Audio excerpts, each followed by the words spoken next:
Okay, so these at this corner actually look like they're... This is less essential over here, but it does look like it could use a repair as well. You know, I think the core... I'm sorry, if you want to come over for a second. So, Okay. I mean, you might give us an ad for this. Okay. Yeah, that's... I mean, I don't see... Okay. It's not essential to circulating down to the stairs. I think it's less of a tripping hazard, but I do think it's kind of critical to being able to pull a vehicle in here. And sometimes there are two vehicles in this spot. And if this decays, it's going to get increasingly unlikely we'll be exploiting that. Yeah. But then as you said before, and I just don't think I recorded it last time, so I'm finally doing it now. But so there's the post that fell down.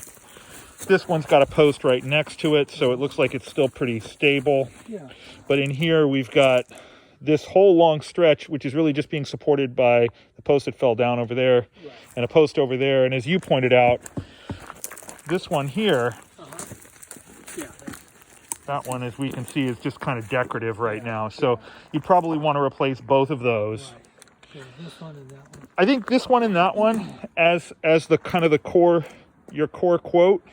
And then if you want to give us an ad for doing the other corner one as well, that might be good. And then obviously if you have to replace some of the railroad ties because they're rotten, maybe a unit cost for replacing those.